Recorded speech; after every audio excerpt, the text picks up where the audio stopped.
ओ ओ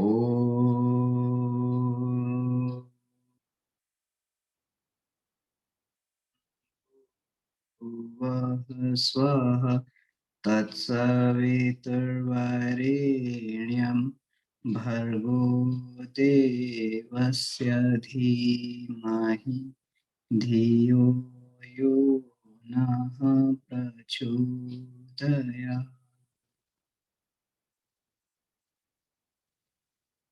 आज का जो विषय है मनोमय कोश का विषय, तो मनोमय कोश में हमारा पहले भी इसकी कक्षा हो चुकी है गुप्त नवरात्रि सत्र से पहले। और जो मनोमय कोश के 4 उपाय होते हैं उनमें जप और ध्यान हमारा उस पर कक्षाएं हमारे शिक्षकों द्वारा ली जा चुकी हैं और उनके अनुभव भी हमें जानने को मिले कि जप और ध्यान के द्वारा व्यक्ति की मन स्थिति किस प्रकार से परिष्कृत होती है, किस प्रकार से उससे उसका अंतःकरण बदल जाता है। जो अंतःकरण में एक पशुत्व का स्वभाव मनुष्य के अंदर रहता है, जो उसके कुसंस्कार रहते हैं चित्त में कहीं ना कहीं जमा रहते हैं, तो धीरे धीरे धीरे धीरे साधना के द्वारा, जप के द्वारा, ध्यान के द्वारा कहीं ना कहीं धीरे धीरे परिष्कृत होते रहते हैं। एक इसमें ये कहा गया था कि परम पूज्य गुरुदेव ने गायत्री महाविज्ञान एक में ही कहा है कि कुसंस्कारों से लड़ना मनुष्य के लिए बड़ा कठिन कार्य होता है। यहाँ तक कि अगर कोई व्यक्ति का चिंतन चरित्र चिंतन भी अगर अच्छा हो रहा है, अगर अच्छे विचार हैं, फिर भी जो है कभी कभी अंदर कुसंस्कारों का, अंदर के चित्त का तूफान इस तरीके से आता है, चित्त की वृत्तियों का तूफान इस तरीके से आता है कि उन विचारों को भी, वो विचारों के पौधों को भी उखाड़ कर फेंक देता है और मनुष्य अपने उस ढर्रे पर, पुराने ढर्रे पर चलने लगता है।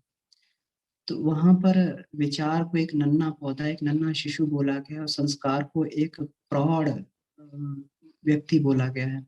और जब प्रौढ़ और शिशु की जब आपस में कुश्ती होती, लड़ाई होती है, तो उसमें निश्चित बात है कि प्रौढ़ ही उसमें जीतता है। इसीलिए हमारे कुछ संस्कार हमें बार बार पराजित करते रहते हैं। इसमें ये कहा गया है, लेकिन हमारे कुसंस्कारों में, जो हमारे चित्त में जहाँ पर हमारे कुसंस्कार जमा रहते हैं, उसके ऊपर भी एक ऐसी स्थिति होती है जहाँ से अगर मनुष्य प्रेरित हो तो वो उन संस्कारों पर भी, कुसंस्कारों पर भी, अपने चित्त पर भी कमांड कर सकता है। क्योंकि चित्त में उसी तरीके के संस्कार रहते हैं जिस प्रकार का व्यक्ति का अहम होता है। भगवान कृष्ण ने कहा है, यह श्रद्धा स एव स, जैसे जिसकी श्रद्धा होती है वैसे उसकी विचारणा होती है, उसी प्रकार से उसके कार्य होते हैं।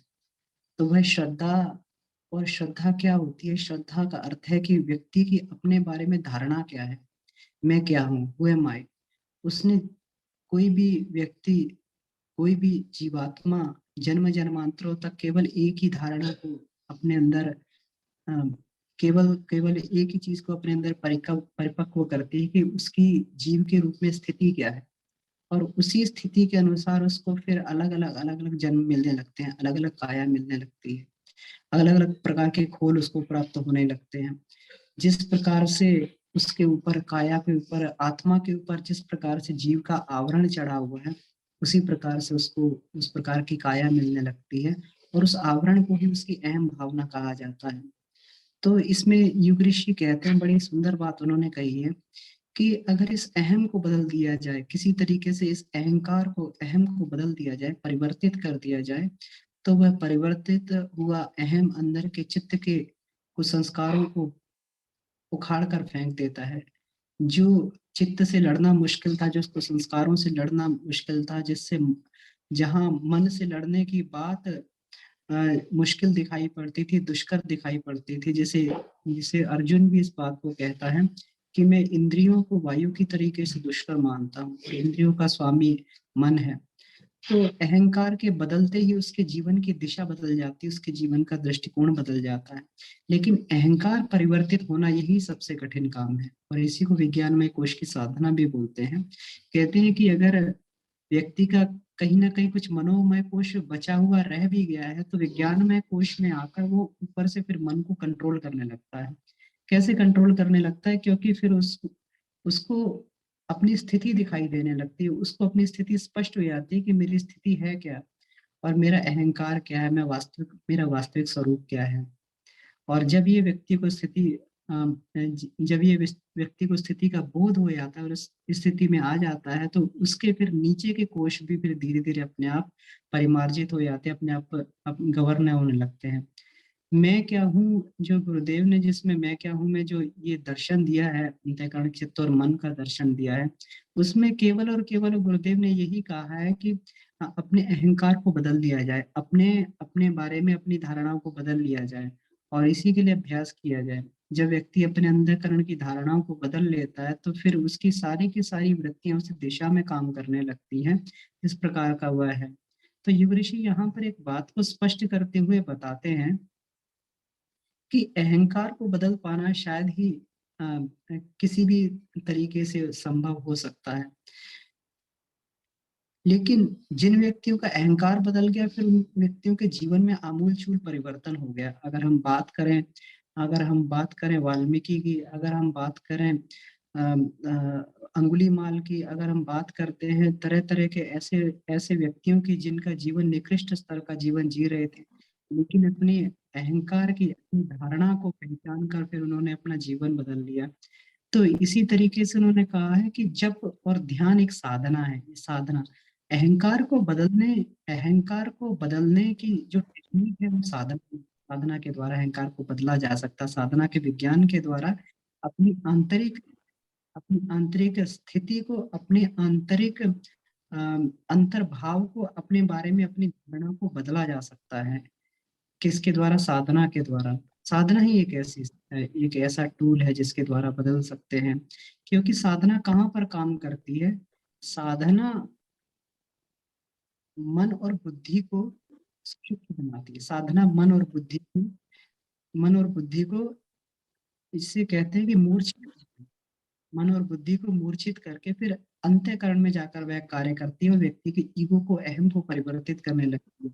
इसीलिए व्यक्ति धीरे धीरे जप और ध्यान करता है। तो जप और ध्यान जो योग इसमें पतंजलि योग के हिसाब से भी देखें तो इसको ध्यान जो है, इसकी सातवीं सीढ़ी जिसको ध्यान बोला गया है, तो वहां पर आकर व्यक्ति का बहुत तरीके से ध्यान की ध्यान की प्रथम अवस्था ही हमारी धारणा है, और उसकी परिपक्व अवस्था ही समाधि अवस्था बनती है। और समाधि अवस्था में व्यक्ति का चित्त, व्यक्ति के अहंकार ये परिवर्तित होने लगता है जब वो ईश्वर से सायुज्यता को बिठा लेता है। तो ये साधना के द्वारा जो गुरुदेव ने कहा है कि मन और बुद्धि को मूर्छित करके, क्योंकि मन और बुद्धि का आवरण जब तक इस पर अहंकार पर रहता है, तो बुद्धि तरीके तर्क प्रस्तुत करती है, और मन हर तरीके की अपनी कल्पनाओं को प्रस्तुत करता है। और इन दोनों के कारण जो है हमारा चित्त परिमार्जन होने में हमें दिक्कत आती है। लेकिन जब साधना की जाती है, ध्यान किया जाता है, जप किया जाता है, तो धीरे धीरे करके कहीं ना कहीं व्यक्ति का अंतःकरण परिष्कृत होने लगता है। तो मन को साधने का ये भी जो दो उपाय हैं, जप और ध्यान, ये भी बहुत कारगर होते हैं।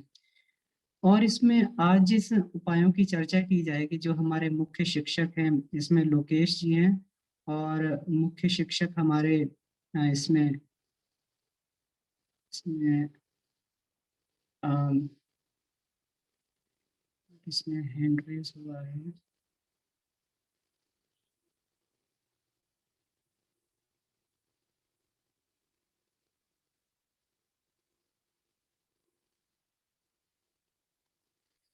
तो हमारे मुख्य शिक्षक इसमें आज लोकेश जी हैं, और आदरणीय संजय जी हैं।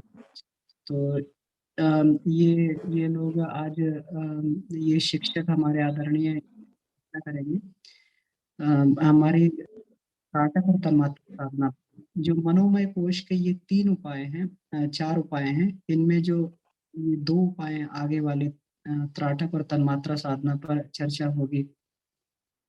वास्तव में जो है तन्मात्रा साधना में एक बहुत बड़ा, इसमें मन को सुव्यवस्थित बनाने के लिए एक बहुत बड़ा टूल है। वास्तव में तन्मात्रा है क्या? अगर इसमें बात कहें, सैद्धांतिक पक्ष की बात की जाए, तो कहते हैं कि इंद्रियों में एक शक्ति होती है, सूक्ष्म शक्ति होती है। हमारी जो इंद्रियां हैं, जो इसमें अगर हमें बोले कि हमारी ज्ञान इंद्रियां हैं, तो हर एक ज्ञान इंद्रिय में एक सूक्ष्म शक्ति है। आंखों की एक सूक्ष्म शक्ति है, जो देखने का कार्य करती है। एक हमारी कानों की सूक्ष्म शक्ति है, जिह्वा की सूक्ष्म शक्ति है। तो इसी तरीके से त्वचा की भी एक सूक्ष्म शक्ति है, एक नाक की एक सूक्ष्म शक्ति है, जो ये हमारा सूंघने का कार्य करती है। तो ये सूक्ष्म शक्ति, इंद्रियों की सूक्ष्म शक्ति जब पदार्थ की सूक्ष्म शक्ति से संसर्ग करती है, हमारी इंद्रिय की सूक्ष्म शक्ति पदार्थ की सूक्ष्म शक्ति को किस तरीके से पहचानती है? अगर पदार्थ में भी एक शक्ति होती है, जिसे उसकी जो है, और उसी पदार्थ की सूक्ष्म शक्ति को तन्मात्रा बोला जाता है। यानी पदार्थ की जो उसकी सूक्ष्म शक्ति है वह तन्मात्रा है। और इसका जो ये है इंद्रिय की सूक्ष्म शक्ति है, वो हमारी इसको पदार्थ के किस तरीके से देख रही है, पदार्थ को किस प्रकार से पहचान रही है, और पदार्थ को किस प्रकार से अनुभव कर रही है, इसी को तन्मात्रा बोला गया है। और अगर हम ये देखें, तो इस संसार में जीव का जुड़ाव केवल और केवल इसी बात से होता है कि वह संसार को किस प्रकार से देख रहा है, संसार में किस प्रकार से उसका दृष्टिकोण है। क्योंकि मन हमारा वासनामय होता है, मन का स्वभाव जो है रस लेना होता है। और अगर मन सुसंस्कृत नहीं है, तो कहाँ पर रस लेता है? वो केवल केवल अपनी इंद्रिय जन्य अनुभूति में रस लेता रहता है। वह केवल केवल सुख पूर्ति के लिए निकृष्ट कार्यों में वो रस लेता रहता है। तो उसको चैनलाइज करना ही हमारा ये तन्मात्रा साधना का होता है। तन्मात्रा साधना का मुख्य उद्देश्य होता है, यानी अपने तन्मात्राओं को, क्योंकि मन का स्वभाव तो रस लेना है। अब वो रस कहाँ पर ले रहा है, इसका चैनलाइज हम लोग कर सकते हैं। मन को इस तरीके से चैनलाइज किया जा सकता है, मन को इस तरीके से हम लोग उसको ट्रेन कर सकते हैं, उसको उसको हम प्रशिक्षित कर सकते हैं कि उसको इस तरीके से बना दिया जाए कि उसके रस को बदला जा सकता है। आज तक कोई व्यक्ति, मान लीजिए उसको सुबह सोने में रस मिल रहा था, लेकिन जब उसके अंतःकरण में ये विचार जागृत हुआ कि मुझे सुबह उठकर ध्यान करना चाहिए, सुबह उठ के जो है मुझे योग करना चाहिए, तो उसको फिर अभ्यास के द्वारा मन के रस, फिर मन उधर रस लेने लगता है। मतलब उसने, तो तन्मात्रा का उद्देश्य यही होता है। जिस जो हमारी तन्मात्रा शक्ति है, जो आज इंद्रियों की शक्ति को खर्च करने में लग रही है, हमारी तन्मात्रा इंद्रिय की शक्ति को खर्च करने में लग रही है, अगर उन्हीं तन्मात्रा को हम लोग प्रोग्राम कर दें, चैनलाइज कर दें, और उसको सही दिशा दे दें, तो वही तन्मात्रा हमारे लिए हमारे जीवन में फिर हमारी उन्नति का कारण भी बन जाती है। इसीलिए मन को अ, बंधन और मोक्ष का कारण बताया गया है। अगर व्यक्ति तन्मात्राओं में आबद्ध रह के और इस संसार के भोग करने में ही अपनी सारी की सारी शक्तियों को क्षरण करता रहता है, तो वही उसके लिए बंधन का कारण बन जाता है। और अगर उन्हीं को, वह तन्मात्राओं को अगर वो ऊर्ध्व अधोगामी तन्मात्राओं को ऊर्ध्वगामी बना देता है, अगर वही उसको रस जो है सत प्रवृत्तियों में रस आने लगता है, तो वही मन उसके लिए मोक्ष का कारण भी बन जाता है। तो ये पूरा का पूरा तन्मात्राओं का प्रैक्टिकल इसमें बताया गया है। गुरुदेव ने बड़े सुंदर इसमें प्रैक्टिकल बताए हैं कि किस प्रकार से रस साधना का प्रैक्टिकल किया जाए, किस प्रकार से शब्द का प्रैक्टिकल किया जाए, और किस प्रकार से इसमें स्पर्श का प्रैक्टिकल हो। तो ये अलग अलग तरीके के प्रैक्टिकल इसमें गुरुदेव ने बताए हैं। तो तन्मात्रा साधना से भी जो मन का जो विषय है, वासना, क्योंकि वासनात्मक है, चिपकाव उसका स्वभाव है, उसका स्वभाव है चिपकना। अब किससे चिपकना है, तो ये हमारे ऊपर निर्भर करता है कि हम उसे चिपकाना कहाँ चाहते हैं। इसीलिए भगवान कृष्ण अर्जुन को ये उपदेश देते हैं कि इसमें अर्जुन के उपदेश देते हैं कि अभ्यास के द्वारा और अभ्यास और वैराग्य के द्वारा ही मन को वश में किया जा सकता है। तो ठीक है, इसमें अभी मैं देखता हूँ कि लोकेश भैया आ गए हैं। लोकेश भैया इसमें, हाँ लोकेश भैया आ गए हैं। ठीक है,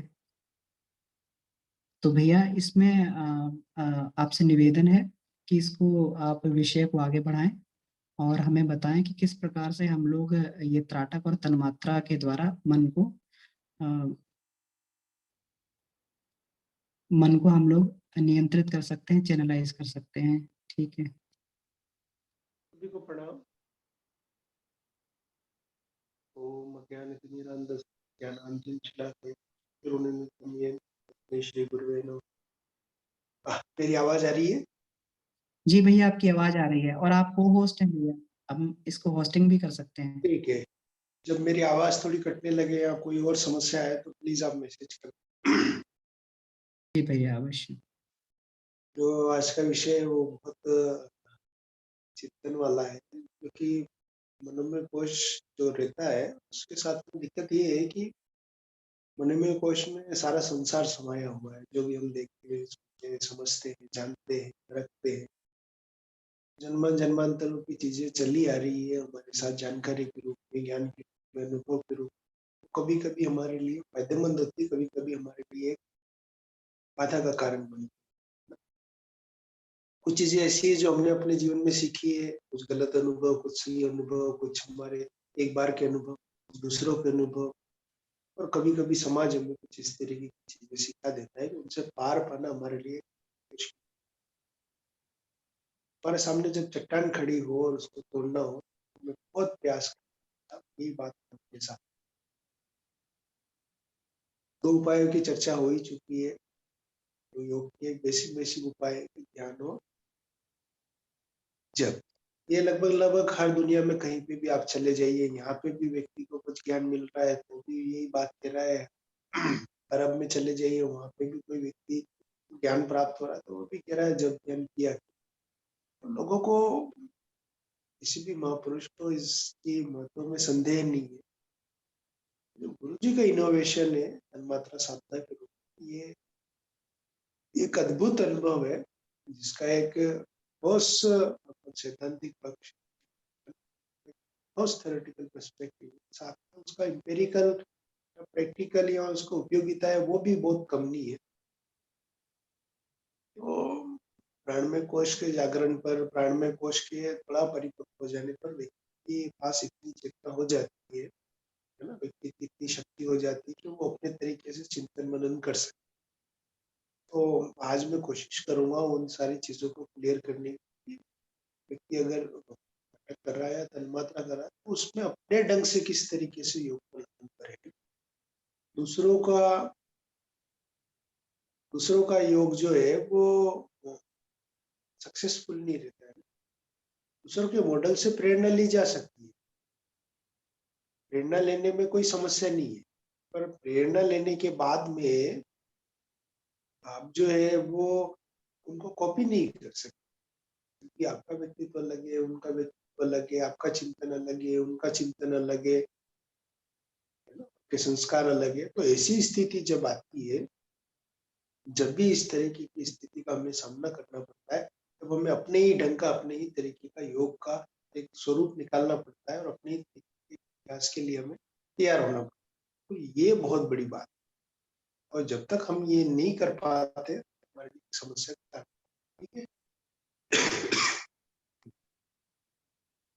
हल्की फुल्की चर्चा अपन मन पे कर लेते हैं कि जो मन है वो कलेक्शन है ना, जो तन्मात्रा है जिनको हम कहते हैं, वो तन्मात्रा जब किसी कंडेंस हो जाती है, जैसे भाप जब थोड़ी संकुचित हो जाती है, जल के रूप में आती है ना। पहले दिखती नहीं है, हल्की फुल्की, फिर दिखने लगती है, फिर कंडेंस होती है तो और धुंध बनती है, फिर धुंध और गहरी होती है तो पानी। ठीक ऐसे ही पांच तन्मात्राएं जब आपस में कंडेंस होती है सांख्य दर्शन, रूप रसगंध शब्द इस पर जब कंडेंस होते हैं तो तन्मात्राएं मिलकर, और आपस में ये जो तत्व है पंचीकरण में, ये आपस में मिलके तत्व जब कंडेंस होते हैं तब इंद्रिया बना। इसलिए मन इंद्रियों पर आ जाए कि वो उनसे सूक्ष्म है ना, उनसे ये सटल है, उनसे ये ताकतवर है, उनसे ये बड़ा भाई है। तो मैं बीच में डिस्कशन भी चाहूंगा आप लोगों से कि आपके अपने अनुभव वो तो भी शेयर कीजिए, अपनी समस्या है तो भी शेयर कीजिए। आप चाहे तो मैसेज कर दीजिएगा, जैसे जैसे बात आगे बढ़ेगी वैसे वैसे मैं इन चीजों को, बात इंक्लूड करना चाहूँ। तो जैसे जैसे सांख्य दर्शन में प्रकृति और पुरुष के मिलने से धीरे धीरे धीरे सृष्टि का फैलाव होता है। उस फैलाव में 5 तन्मात्राएं, मन से ही 5 तन्मात्राएं। तो क्या है कि मन, सामने वाला शत्रु अगर बड़ा है, इतने में हमें परेशानी हो रही है, तो हम क्या करते हैं, 5 पार्ट्स में बांट, 5 टुकड़ों में बांट देते हैं। पहले ये जीतेंगे, फिर ये जीतेंगे, फिर ये जीतेंगे, फिर ये जीतेंगे। अगर हमने पूरे को जीत लिया तो हमने मन को, तो सारा योग का, किसी भी प्रकार के योग को आप देखिए, तो उसका पूरा का पूरा जो अंदर का हिस्सा है वो यही है कि किस प्रकार से मन पे नियंत्रण पाया जाए, किस प्रकार से मन पे अनुशासन लाया जाए। और इस विषय पर हजारों सालों तक जो अभ्यास चल रहा है भारत में, वो बहुत बड़ा है। और उतनी सरल साधनाएं किसी और व्यक्ति के द्वारा नहीं दी गई जो आचार्य जी द्वारा दी गई। और इसमें मतलब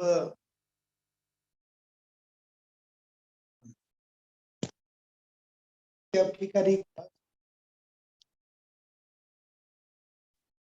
एक बार हेडफोन लगाने से दिक्कत देता है। अब ठीक आ रही है।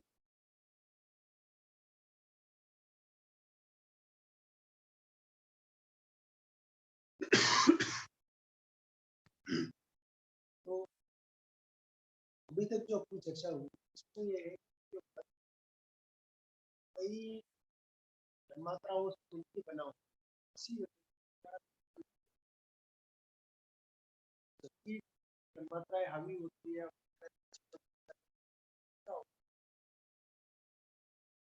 क्या होता है,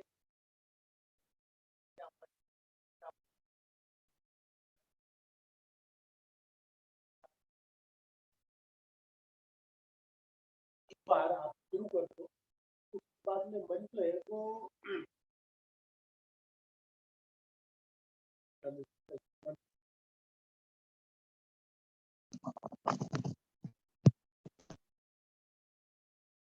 अब देखिए, अब ठीक है क्या?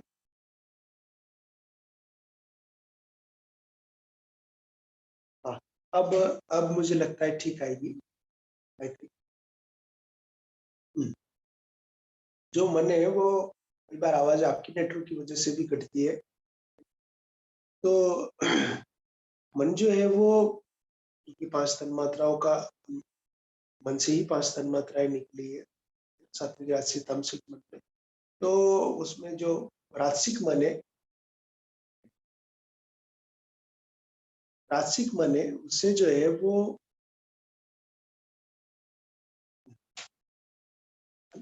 आवाज थोड़ी धीमी है। थोड़ा आप ध्यान लगा के सुनेंगे तो आपको अच्छे से सुनाई देगा। जो मन है वो आप देखेंगे, एनीवे, हाँ, जो मन है वो 5 तन्मात्राओं के साथ में है, बिल्कुल गहराई से जुड़ा हुआ है। और गहराई से जुड़ा हुआ होने के कारण हमें ये समझना चाहिए, या हमें समझना पड़ेगा कि जो, अगर हम तन्मात्राओं पे नियंत्रण हासिल कर लेते हैं तो हम उसके जो मूलभूत कारण है उस मन पर नियंत्रण हासिल। और तन्मात्रा साधना गुरु जी का एक विशेष योगदान है योग के फील्ड में, योग के क्षेत्र में, आधुनिक योग के क्षेत्र में। क्योंकि योग पे बहुत सारे ग्रंथ, यानी बहुत सारी परंपराएं योग केवल इसी बात पे, मनोनुशासन की, इस प्रकार मन को डिसिप्लिन बनाया जाए। और ये स्टार्टिंग नहीं, जब स्टार्ट होता तो मन में मन शिव संकल्प मस्तु, ईश्वर से भी यही प्रार्थना की गई कि हमारे मन को शुद्ध वाला बनाओ। तो प्रार्थना का उद्देश्य भी यही है कि भाई जो हमारा मन है वो ठीक रहे।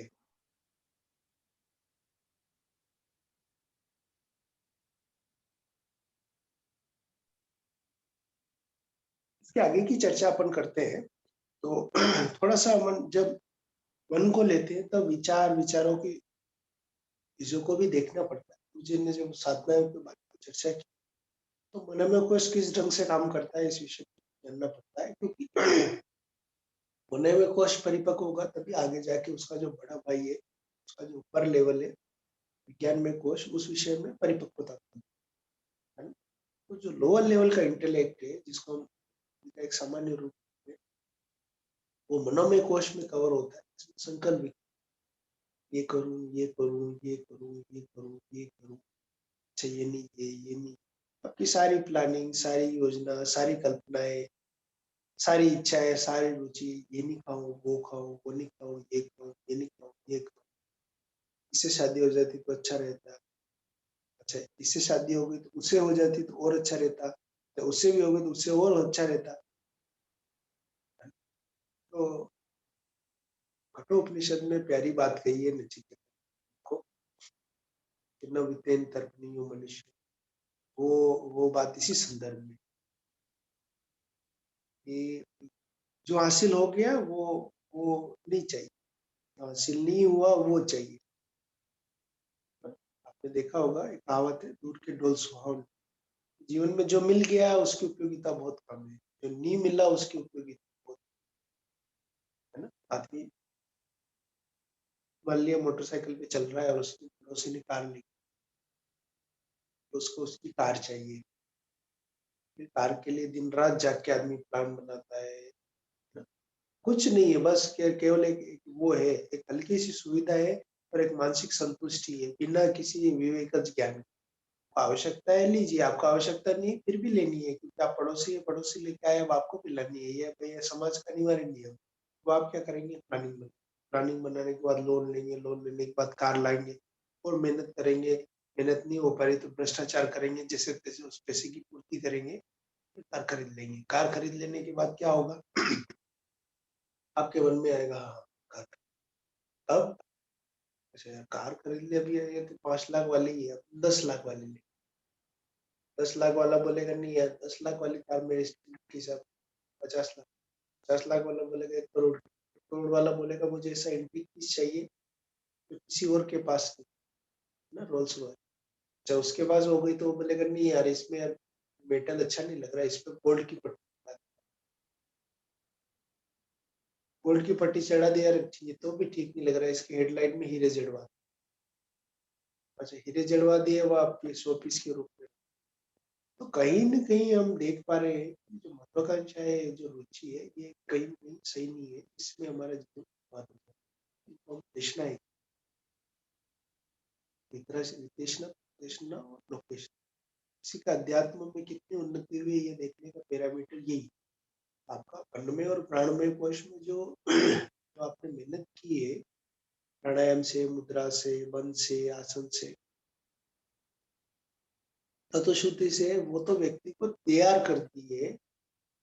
व्यक्ति इतना स्वस्थ तो हो कि वो ये समझ पाए कि मेरे मन में क्या चल रहा है। ठीक है, इसको ज्यादा नहीं बढ़ाते हुए अपन को ये समझ लेना पड़ेगा कि जो मन है उसकी जो स्वरूप को हम देखते हैं तब हमें समझ में यह बात आती है कि मन में एक गति है, दिशा नहीं है।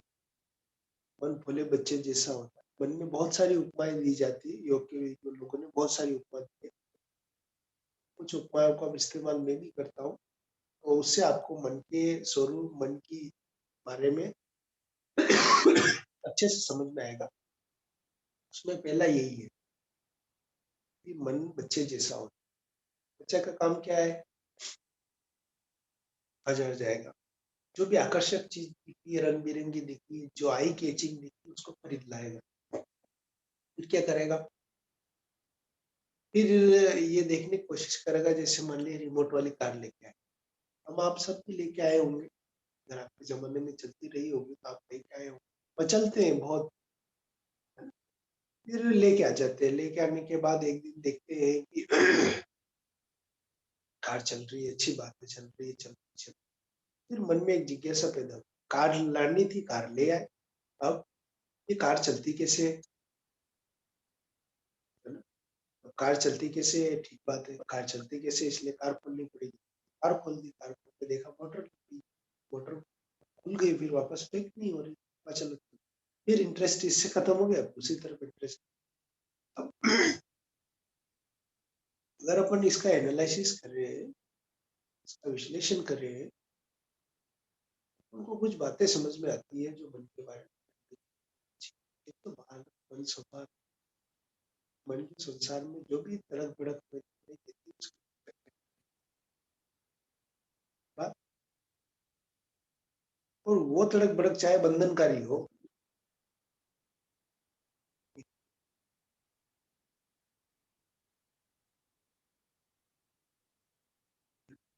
बंधनकारी हो, तब भी कोई बात। आवाज ठीक आ रही है ना? आवाज अगर गड़बड़ होने लगेगी तो बंधनकारी हो तो भी मन को कोई परेशानी नहीं, मन को बस वो चीज चाहिए। सारी संसारिक सफलताएं, दिन रात का पुरुषार्थ आप देख पा रहे हैं। विकसित देशों में लोग 12-12 घंटे 13-13 घंटे करके जो हासिल कर रहे हैं वो बहुत घातक है, बहुत खतरनाक है। लोगों को लूट के, खसोट के, अमीरी गरीबी का भेद बढ़ा करके जो लोग हासिल कर रहे हैं, अंतिम में उपाय वो डोनेशन के नाम पे, चैरिटी के नाम पे लोग बड़ा नाम करने की कोशिश करते हैं। हजारों सालों तक, हजारों दिनों तक, सालों तक तो ये हजारों सालों तक यही हो रहा है कि जिन्होंने, जो संपन्न लोग हैं वो गरीबों को शोषण करते हैं। बताओ इसमें पुरुषार्थ का भी एक बड़ा रोल रहता है। वो पुरुषार्थी होते हैं, पुरुषार्थ करते हैं, साथ में वो कहीं न कहीं वो अपनी इसे रीडिस्ट्रीब्यूट करते हैं। तो जो आज समाज में चल रहा है वो यही चल रहा है, आकर्षण। पर पुराने उदाहरण पे फिर से स्टिक होते हैं। यहाँ पे एक बात और समझ में अपन को आती है जो बहुत इम्पोर्टेंट है, वो ये है इसमें कि मन मचलता है, आकर्षित होता है, ये दुर्गुण है। और एक सद्गुण और भी, मन सच जानने का इच्छुक। अपने जीवन में हो रही सारी घटनाएं, किसी और व्यक्ति की हो रही जीवन में सारी घटनाएं, संसार में हो रही घटनाएं जो व्यक्ति अनुभव कर रहा है, वो मन ये जानना चाहता है कि सच जिस चीज के लिए उसको बनाया गया है वो बात यही है। मन का जो निर्माण हुआ है और उनकी मन की चंचलता हमें दिखाई दे रही है, अगर चंचलता को हम सद्गुण के तौर पे देखना चाहते हैं तो वो यही है कि हम संसार का सच जानना चाहते हैं।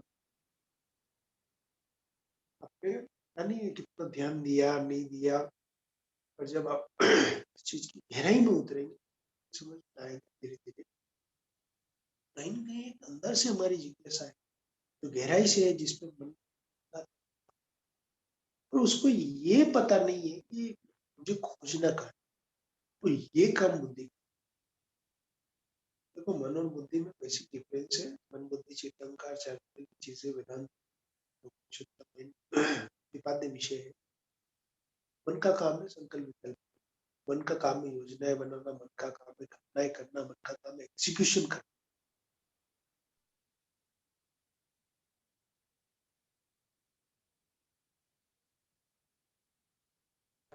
चाहे मन सिर्फ ये कर रहा है तो उनको रेडी रखना है। ज्ञानेंद्रिय और कर्म इंद्रिय, 10 कर्म इंद्रिय, 5 ज्ञानेंद्रिय, 5 कर्म इंद्रिय और मन, मन की लीडरशिप। उसके बाद बुद्धि है। बुद्धि का काम है ऋषि आत्मिक, मन को किस दिशा में दौड़ना है, शरीर को किस दिशा में प्रेरित करना, ये काम बुद्धि का। ये बुद्धि का जो परिष्कार है वो गुरुजनों की मदद से, जो विज्ञान में कोश कहते हैं, बुद्धि का हिस्सा। तो विज्ञान में कोश की थोड़ी सी भी जागृति होती है, मनोविज्ञान पे सीधा प्रभाव पड़ता है। इसलिए हमें कुछ साधनाएं मनोविज्ञान में कोश, मनोविज्ञान के साथ शुरू करनी चाहिए। एक बेसिक बेसिक इंट्रोडक्शन हासिल कर, बाकी वो बताएंगे। तो ये बुद्धि को परिष्कार करने के लिए निरंतर ज्ञान अर्जित करना चाहिए। ज्ञान युक्त तपस्या होती है वही सफल। ये चित्त होता है, चित्त आपके सारे संस्कारों को इकट्ठा करता है। योग दर्शन के चित्त में ये चार चीजें आ जाती है। एक ही में, एक ही शब्द को उन्होंने अलग से मन डिफाइन नहीं किया है। उन्होंने एक ही शब्द इस्तेमाल किया, चित्त, और उसी में सब ले। चित्त में सारे संस्कार संग्रहित रहते हैं। ट्रेवलर चेक की तरीके से एक जन्म से दूसरे जन्म में ये चीजें होती हैं। अहंकार का मतलब नहीं होने, ये बुरा है या अच्छा है इस तरह की कोई बात नहीं है। अहंकार जब परिष्कृत होता है, ठीक है, आजीवन रूपांतरण हो जाता है। इस पे कभी फिर अपन कारण शरीर और सूक्ष्म शरीर में चर्चा करें, उसको और गहराई से। एनीवे अपन को ये समझ में आ रहा है रिसर्च की है, जोश है जुनून है, वो सच जानना चाहता है। और जीवन में घट रही हर प्रक्रिया के पीछे क्या हो रहा है ये जानना। अब ये जो क्रिस्टल क्लियर नॉलेज पाने की जो चाहत है वो हर एक व्यक्ति के भीतर है।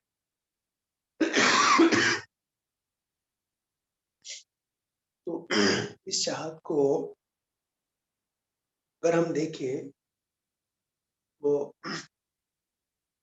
अगर हम अनावृत करने की कोशिश करें तो हमारे पास में 4 उपाय, जप, ध्यान, समाधि। अब त्राटक पे चर्चा करें। देखो मन में दिशा तो है, भटकाव है, पर मन की एकाग्रता नहीं। अगर एकाग्र मन ही समाधि है, कोटेशन है, मन की एकाग्रता के प्रकाश में ही व्यक्ति को अपने आत्मस्वरूप दर्शन हो। तो मन को पिन पॉइंटेड करना, मन के जो 10 विषय चल रहे हैं नानाविध प्रकार से, इधर से उधर, उधर से इधर, उधर से इधर घूम रहा है, जो चंचलता है उसको नष्ट करना, तब साधना में प्रौढ़ता आती है ना। बच्चे और बूढ़े के मन में यही अंतर होता है। बच्चे का मन जिज्ञासु होता है, ठीक है, सच जिज्ञासा करना आवश्यक है, पर जिज्ञासा, अनावश्यक जिज्ञासा करना भी समस्या का कारण।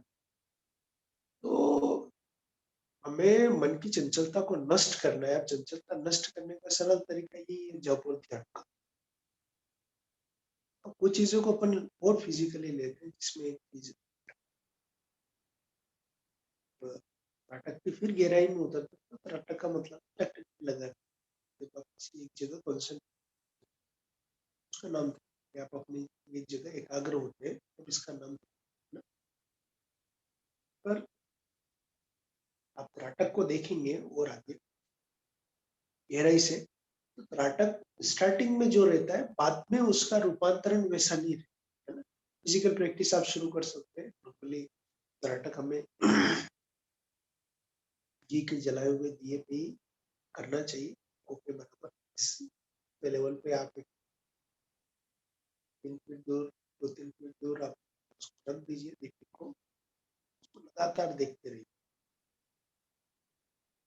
बेहतर तरीका ये है कि आप जैसे कोई लकड़ी आती है, लकड़ी का एक डंडा लीजिए, 3 फीट के लेवल का काट दीजिए ना, मोटी मतलब का हुआ, ताकि आटा का एक स्टैंड बन जाए, उस स्टैंड पे आप लगाइए।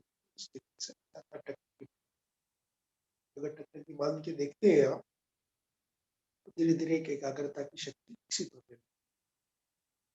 आपको लो दिखाई देगी, उसके पास काला काला दिखाई देगा, राउंड दिखाई देगा, फिर लो इधर उधर, फिर मन की एक अवस्था आएगी, एक अविचलित अवस्था आएगी, जब मन उसकी जहां से लो निकल रही है उसके ठीक बीच में एकाग्र हो जाए। आपको फिर लो जो होगी, जो इधर उधर हिल रही थी, इसके आसपास काला धुआं पीला दिख रहा था, वो सब खत्म होकर फिर से ठीक बीच में आपको प्रकाश दिखे।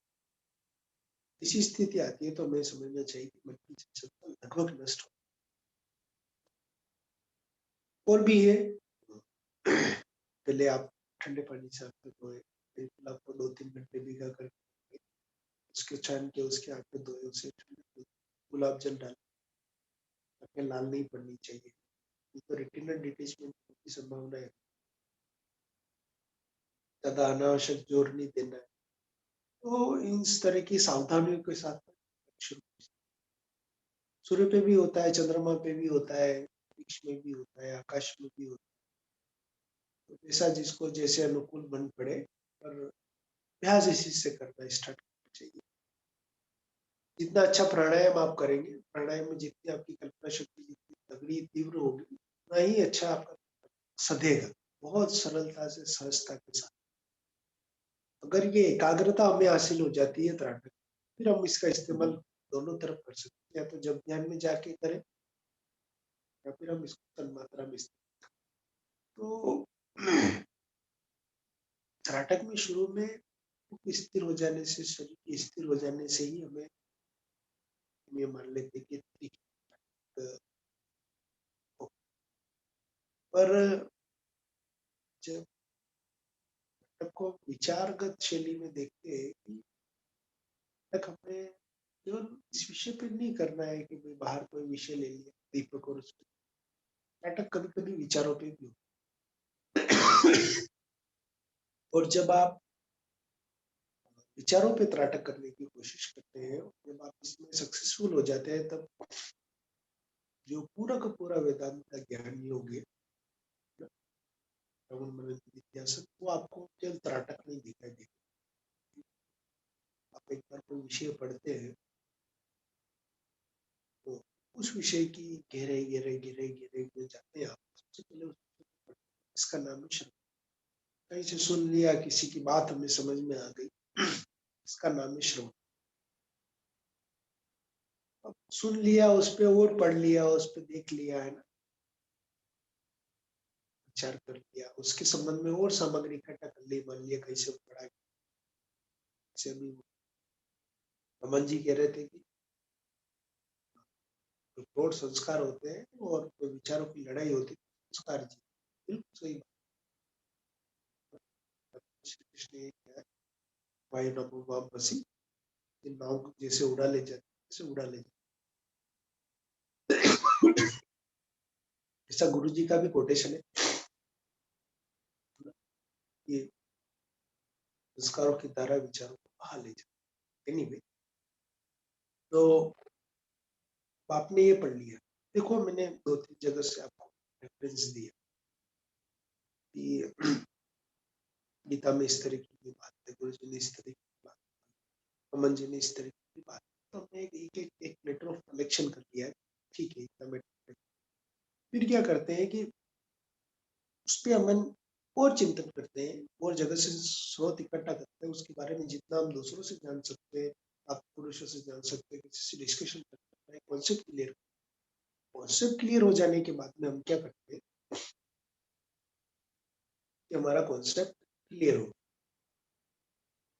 फिर हम ये विचार करते हैं कि इस चीज का एप्लीकेशन में किस चीज,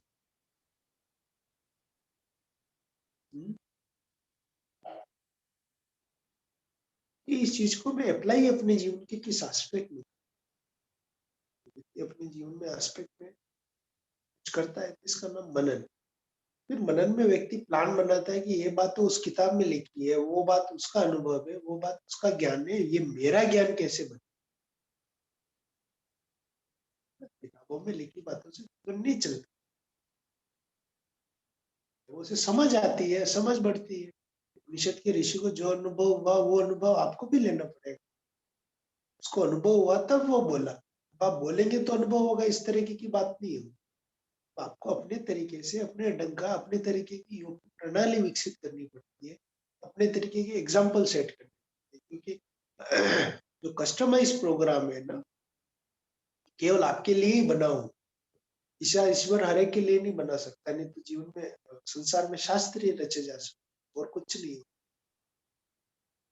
तो योग की जो विधियां मेरे लिए काम कर रही है वो आपके लिए नहीं है, जो आपके लिए वो मेरे लिए नहीं है।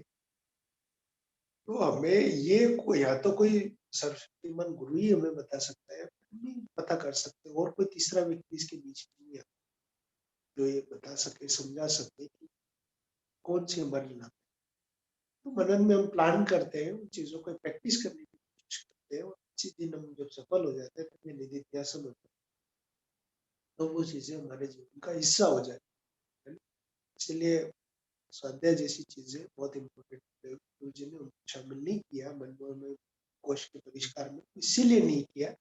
ऑलरेडी अंतर त्राटक की जब अपन चर्चा करते हैं, विचारों के त्राटक इसमें शामिल। अब बात करते हैं तन्मात्रा। तन्मात्रा एक बहुत इंटरेस्टिंग साधना है, और गुरु जी ने कुछ एग्जाम्पल देके इस चीज को बताया है, तन्मात्राओं को किस तरीके से नियंत्रित किया जा सकता है। और तंत्र में जो तरह तरह की जिनको हम रिद्धियां सिद्धियां कहते हैं, शक्तियां कहते हैं, वो हासिल करने का जो फंडामेंटल है वो मन पे संयम ही है। मन पे नियंत्रण से ही तंत्र के द्वार खुलते हैं। जो तंत्र के नाम पे कुछ हुआ है या तंत्र के नाम पे कुछ जानना चाहते हैं, तो हमें कोशिश साधना पंचकोश की करनी ही चाहिए। अब वो ट्रेडिशनल तंत्र जो भी है, पारंपरिक तंत्र की जो विधिवत परंपराएं है, उनमें भी बहुत अच्छे से सफलता हासिल की। यक्षिणी साधना है, जरा साधना है, इस तरीके की तमाम चीज, तो उसमें वीर भाव वाला साधक चाहिए। वो वीर भाव जो है मन में कोश के साथ पैदा हो, ठीक है, तभी भय से लोभ से मुक्ति मिलती है। तो जो मन के ही दोष है, काम, क्रोध, लोभ, मद मात्सर्य ये शरीर में नहीं आते, ये सब मन के ही शत्रु है, और इन्हीं पे नियंत्रण पंचमय कोश की साधना से कर सकते हैं। इसमें बहुत बड़ा हमारे पास में हथियार है, इसका नाम तन्मात्रा साधना।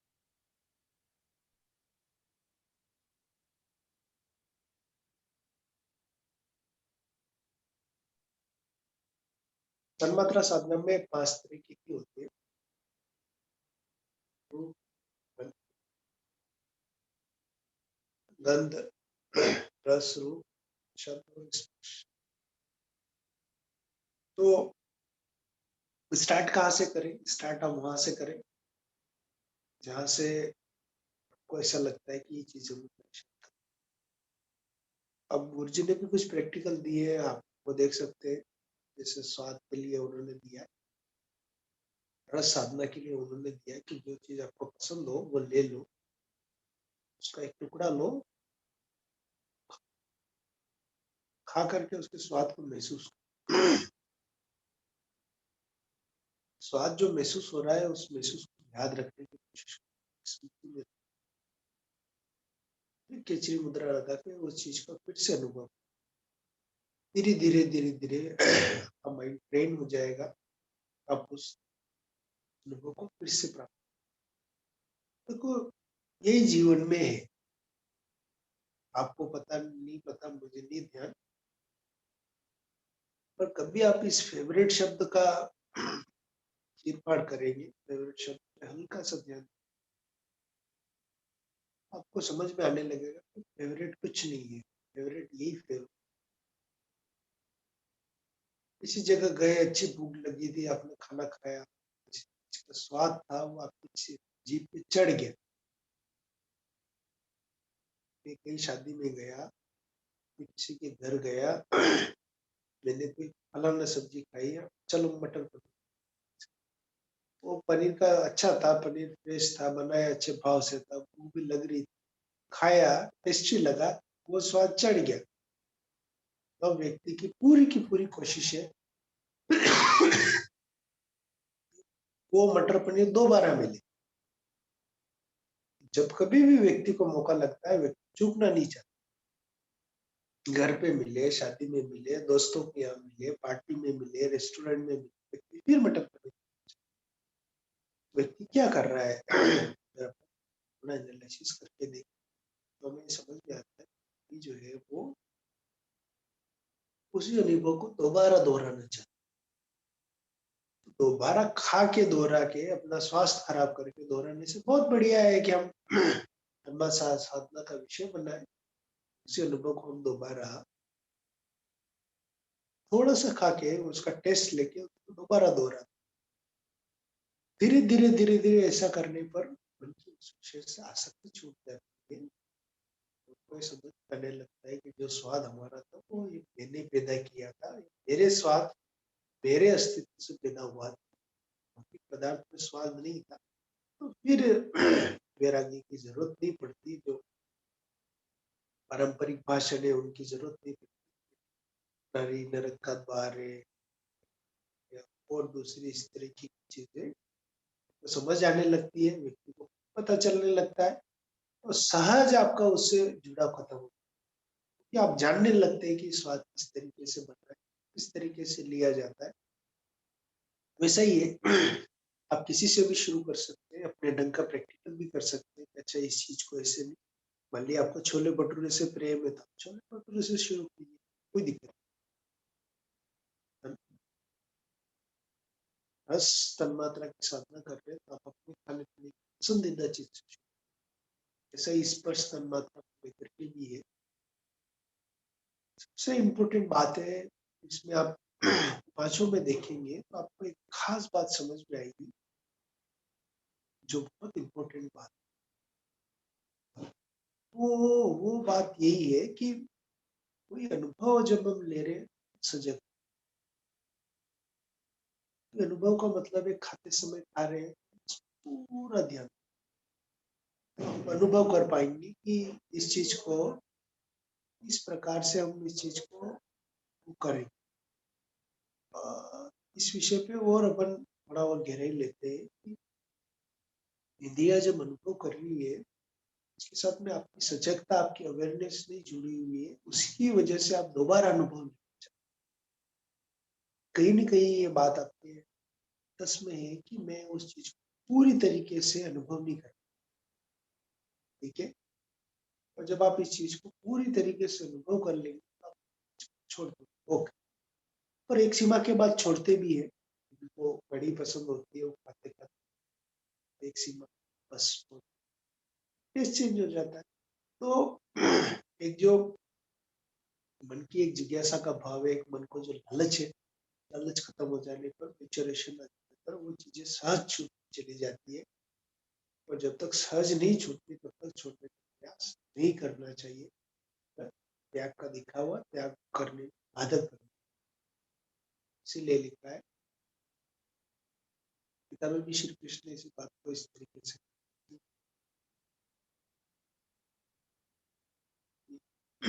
परम दृष्टवा निवर्तन, पास करने से आदमी विषयों के रस से नहीं हो जाता। विषयों से मुक्ति उसे तभी मिलती है जब परम दृष्टवा निवर्तन, कि वो जब उसे अपने भीतर की जो आत्मशक्ति साक्षात्कार होता है, उसका अनुभव होता है, तभी व्यक्ति उसके रस से छुटकारा। तो हमें हमें तन्मात्रा साधना अपने तरीके की प्रैक्टिस को डिजाइन करना पड़ता है। वो किसी भी तरीके के हो सकते हैं। मान लिया आप कहीं गए हैं, स्पर्श तन्मात्रा का प्रयोग है। कुछ एग्जांपल्स हैं कि जब आप अपने थॉट को चेंज कर देने से शरीर में भी बदलाव आता है। प्रैक्टिकल आप बाबू जी से भी देख चुके हैं, चपन संजय शर्मा जी से भी जानेंगे कि वो किस तरीके से अपने मन में अल्टरेशन, आपकी अनुभूति या आपके मन के विचारों पे डिपेंड करती है, और अगर आप विचारों को चेंज कर दें तो एक्सपीरियंस भी चेंज हो जाए। मैं अपना एक अनुभव सुनाता हूँ, उसके बाद हम शर्मा जी के अनुभव सुनेंगे संक्षिप्त समय में।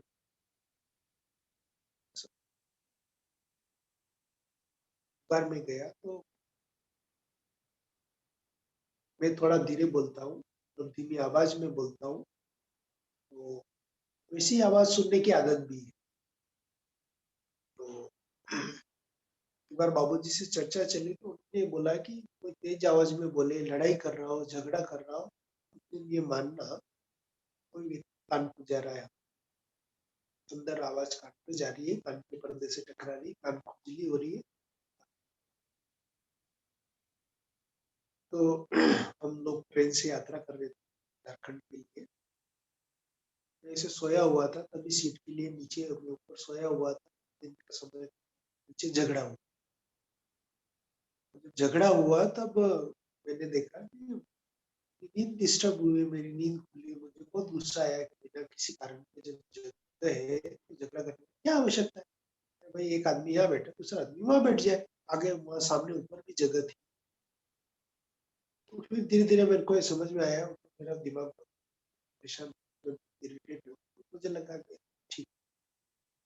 अचानक मुझे बाबूजी वाली बात ध्यान आई, सोचा तो जोर जोर से चिल्ला रहे थे, मैंने सोचा कि मेरे कान पे आवाज टकरा रही है। तो जब मैंने इस चीज को अनुभव किया, मुझे आज भी याद है, बहुत अ, परिशुद्ध रूप से स्मृति है मुझे, मैं कहाँ बैठा था, क्या था।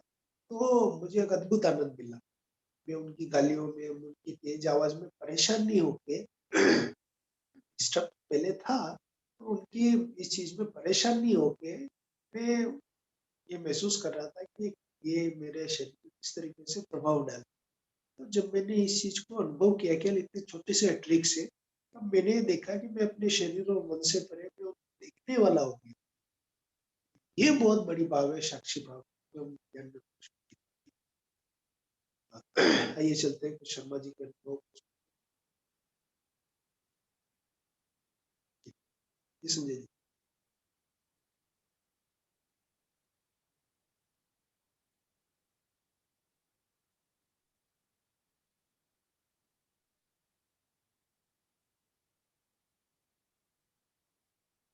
संजय जी आप हैं?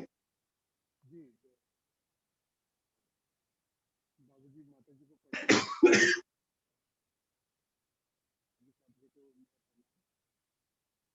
कहीं भाई साहब और अमन भाई साहब को मैंने सुना है, तो इनके ज्ञान चक्षु का तो मैं शुरू से ही बड़ा प्रभावित होया था। तो लगातार इन्होंने काफी सारी बातें मनों में की और तमाम की के विषय में जो मैं कहने का प्रयास भी करता रहता हूँ, लेकिन उन्होंने बहुत ही अच्छे से और स्पष्ट तरीके से आपके सामने इन चीजों सबको रखा। क्योंकि अब ये समय बाबूजी के पिताजी के का हो चुका है, तो मैं ज्यादा कुछ नहीं बोलूंगा। तो नेक्स्ट टाइम करके कभी मौका मिला तो थोड़ा सा अपना प्रैक्टिकल के बारे में थोड़ा बताने का प्रयास। तो मैं चाहूंगा कि बाबूजी अपना आगे का प्रश्नोत्तरी का थोड़ा क्रम दें। जी बाबूजी प्रणाम।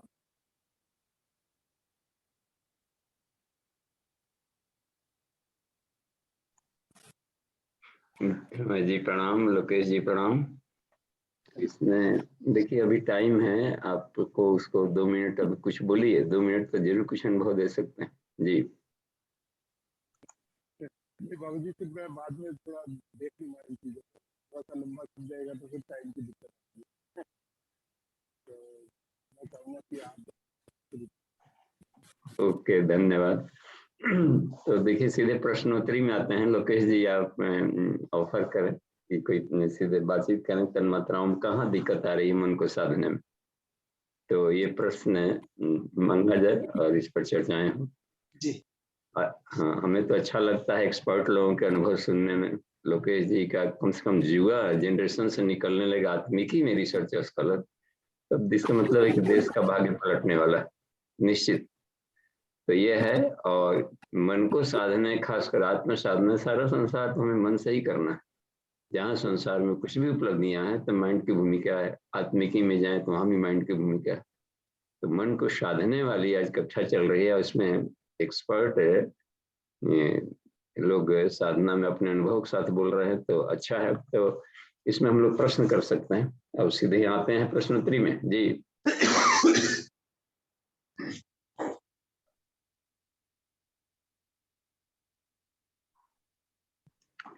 तो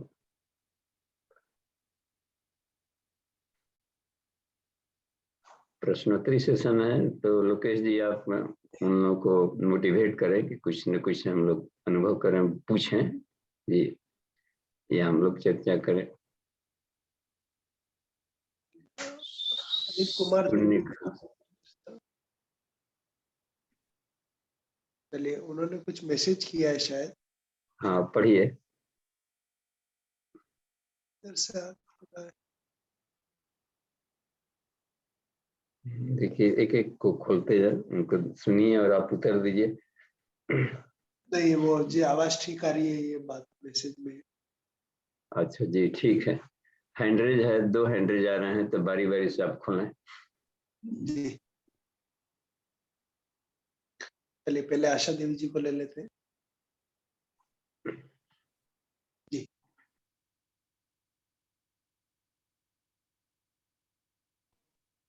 जी जी आशा जी, मेरी आवाज आ रही है आप तक? जी हाँ, प्रणाम भैया, प्रणाम प्रणाम। बाबूजी, श्री साधकों को प्रणाम। भैया, ये स्पर्श साधना में ठंडे जल से स्नान करने में, उसमें तो आदमी, ये हम मतलब स्नान कर लेते हैं और वो साधना भी कर लेते हैं, फिर सब ठीक है। लेकिन बाद में शरीर में दर्द हो जाता है और मांसपेशियों में भी दर्द हो जाते हैं। उसके बाद स्पर्श साधना में जैसे, तो उसको क्या करें, मान ली ओल हो जाता है जो हाथ को नोचता है, तो उसको छीलने पे तो हाथ में पॉलीथीन लगा करके छीलता है आदमी, हम छीलते हैं। और ये या ऐसे सीधे हाथ से छीलने पे तो वो खुजलाता है, तो बाद में कर लेने पे ये तन्मात्रा स्पर्श का, लेकिन बाद में बहुत देर तक होती है। उसके बाद जैसे गंदी चीजों को छूना है तो वो सीधे डायरेक्ट नहीं छू पाते हैं, और तो उसके लिए कैसे क्या करें, हमें ये नहीं समझ में आती है। ठंडे पानी वाले विषय पे तो है कि देखिए, ठंडे पानी का मतलब, साधना का मतलब ये नहीं होता कि आदमी का हो गया है। ये पहले समझ नहीं आता, धीरे धीरे मुझे समझ में आया सिद्धांतों का मतलब जो लिखा गया, बताया गया, समझाया गया, उसका वैसा कोई समूर्तपूर्ण पालन नहीं करते। अपनी बुद्धि भी दौड़ाते रहनी, भगवान ने अपनी बुद्धि दी है। तो आप मतलब किसी जैसे ट्यूबवेल से या हैंडपंप का पानी है, नेचुरल है, तो ठीक है, ठंडे जल से स्नान कीजिए।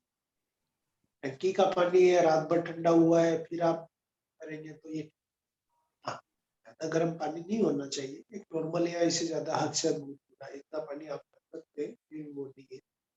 साधना के नाम पे श्वास के साथ भी आपको थोड़ा बहुत देखना पड़ता है, अरे कि अपने आप की सिचुएशन भी कैसी है, ये भी एक विवेक का विषय है। तो अपना विवेक नहीं।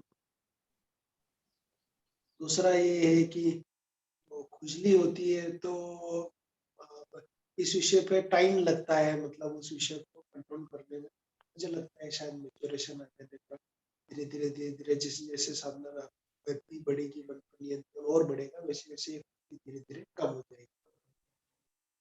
बाबू जी से जानेंगे। जी धन्यवाद लोकेश जी, और आशा दी को भी धन्यवाद, इसलिए कि अब प्रश्न पूछे। प्रश्न पूछने के लिए भी थैंक यू होता है। जो छात्र प्रश्न पूछते हैं वो ब्रिलियंट होते हैं, तो क्रॉस क्वेश्चन जरूरी है। तो देखिए इसमें आशा दी के लिए कि अभी तो ठंडा का मौसम है, और खास यहाँ सत्र में भी आ पाए, या तो मॉर्निंग इतना कुहासा और ठंड हो जाती है कि बहुत ही थोड़ा सा जटिल हो जाता है सर्वाइव करना, अभी स्वास्थ्य को मेंटेन करना। तो या घर में भी कभी भी यदि पानी स्पर्श की बात कर रहे हैं, तन्मात्रा में पानी का, इनका कहना है कि हम पानी जब स्नान करते हैं ठंडे पानी से, तो शास्त्र में लिख दिया है कि ठंडे पानी से नहाना चाहिए। तो उसके अनुसार भी चलते हैं। अपनी शरीर की क्षमता है नहीं कि ठंडा, अभी सारी नाड़ियां शुद्ध हुई नहीं, तो साफ है कि ठंडा असर करेगा, गर्म भी असर करेगा। तो और मनोमय को उसके नीचे था प्राणायाम करके नाड़ियों को शुद्ध करना, तो थोड़ा कम असर करता है। तो अब यह है कि अपनी स्टेमिना से तब क्या करें कि मान लें कि ठंडे पानी में भी मन करे, ठंडा का मौसम भी है, ठंडे पानी से भी नहा रहे हैं और बाद में जकड़न साइड इफेक्ट आ रहा है, तो पहली बात खुश हो जाए कि आपको ठंडा लगता है, यानी हमारे चमड़े अभी शून्य नहीं हुए हैं, यानी उसकी नस नाड़ियां काम कर रही। तो इसमें खुश होना चाहिए कि हमारा ये जो है नर्वस सिस्टम वो बेहोश नहीं है। तो अब क्या करना है कि इस हर अपने बॉडी को उन्होंने दे दिया ईश्वर ने कि आइसोथर्मल बनाया, कि वो हमेशा एक खास टेम्परेचर पर ही रहेगा तो सुरक्षित रहेगा। तो जब ठंडा लगता है तो इतना तो समझ में आ जानी चाहिए कि हमको थोड़ा सा गुनगुने पानी से नहाना है, या तुरंत बोरिंग चला लेंगे तो कुछ हो जाएगा, या फिर दोपहर में नहाएंगे, क्या हड़बड़ी है कि भोरे ही नहा ले साधु कहने के लिए, फिर देख लेंगे जब देखो का हो गया मौसम ऐसा हो गया, नहीं है तो ऐसा नहाए। तो ये कहने शिक्षा लेने की बात होती है। चमड़े तो छू लिए, लेकिन अपने को बैलेंस रखना है। बैलेंसिंग लाइफ के लिए ही तन्मात्रा साधना किया जाता है कि हम उतार चढ़ाव में झटके के आनंद भी ले संसार का। संसार के आनंद के लिए जरूरी है कि संसार के तो बना हुआ है पंचभूतों से, तन्मात्राओं से, इनकी उड़ती ही परमाणु की धूल है। तो संसार का जो भी चाहते हैं आनंद लेना, तो इसके साथ मजे का खेलने को सीखना चाहिए, क्योंकि ये सब उठा पटक वाले होते हैं। तो एक मजे हुए खिलाड़ी बनाने के लिए तन्मात्रा साधना है। तो उसमें आप मान लें कि आ गया तो अपने को दिक्कत पड़ रही है, तो ठीक है थोड़ा सा बाद में स्नान करेंगे, हाथ पाँव धो लिया, गुरु जी लिखेंगे कि हाथ पाँव धो ले, जल छिड़क लें, अपने को देखें और मनोभूमि, और तब करें। तो सिकुड़ी जाती है ना, जहाँ पर रहता है कफ वगैरह जमा, तो ठंडा करें तो सिकुड़ी जाता है, और सिकुड़ी जाएगा तो वहाँ दर्द होने लगता है, करंट फ्लो ना आता है।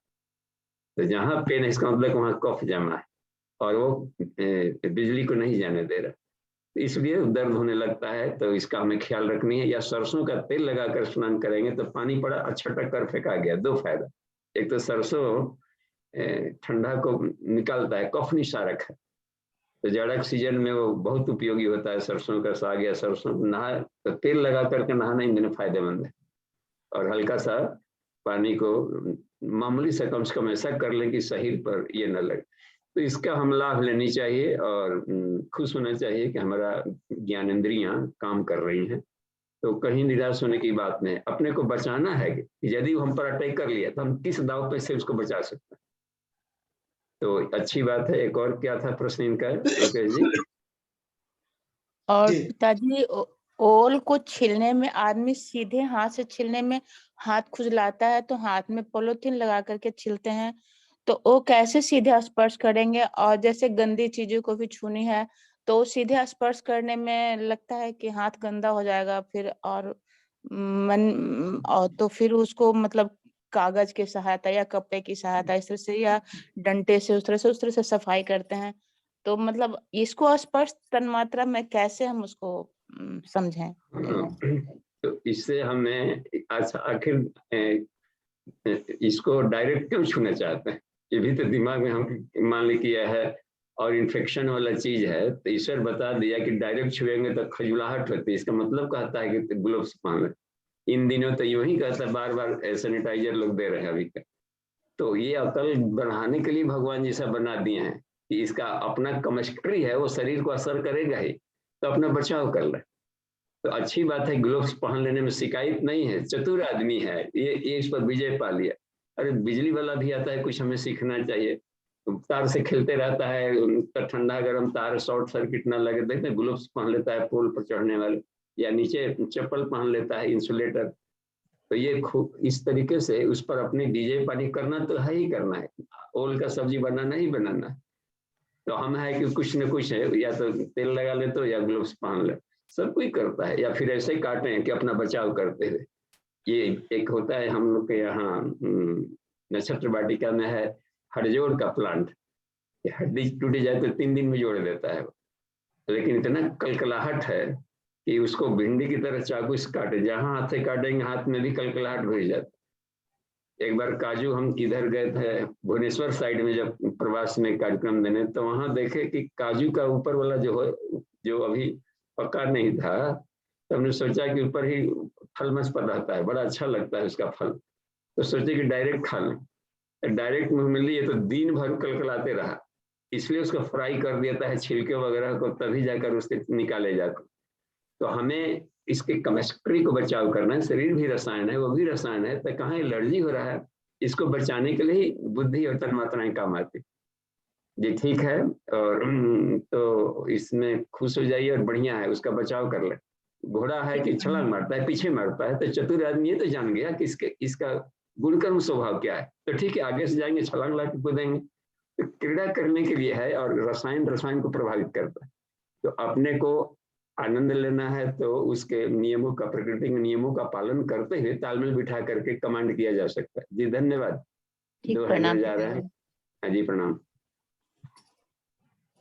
देखिए वीरेंद्र जी को ले रहे हैं हम।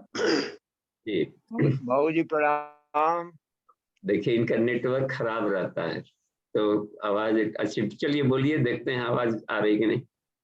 बाबू जी मन का अन्न से कैसे संबंध बनता है, स्पष्ट करें। तो क्या कहना चाह रहे हैं लोकेश जी? मन का अन्न से क्या संबंध बनता है, स्पष्ट करें। मन का अंदर से अन्न अन्न अन्न अच्छा अन्न से।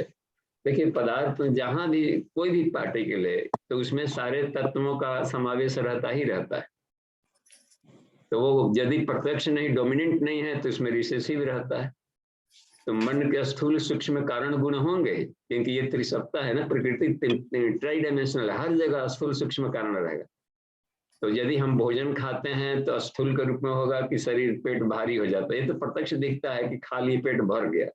देखो वजन वाला है उसमें गुण, तो वो बनता है। दूसरा कि स्वाद से जुड़ा हुआ है, तो स्वाद मिलता है तो इतनी मिल गई, पेट भर गया, तो आदमी भले भूख नहीं मिटी हो, लेकिन अब चूंकि अब यहाँ तक खा लिया, अब क्या खाएगा बेचारा।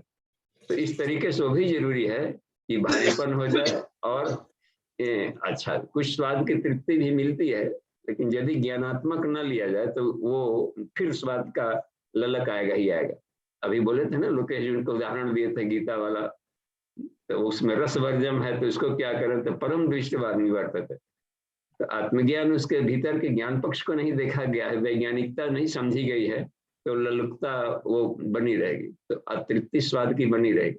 तो हम ये देखें कि स्थूल गुण में होता है उसका स्वाद और वजन, और सूक्ष्म गुण में होता है कि protein, fat, carbohydrate, mineral, salt, vitamin. ये नहीं दिख रहा है उसके भीतर में कि ये क्या है।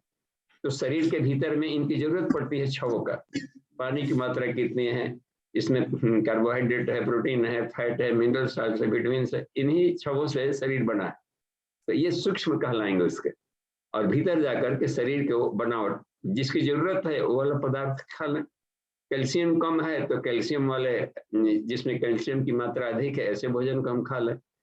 तो ये इससे अपने समझ को बढ़ा करके इसके साथ जीने का कला सीखा जाता है कि अपने आप को हर हालत में निरोग रखना है, ज्ञानवान बनाए रखना है, और आत्मिक तेज से में भी इसको हेल्प लेना।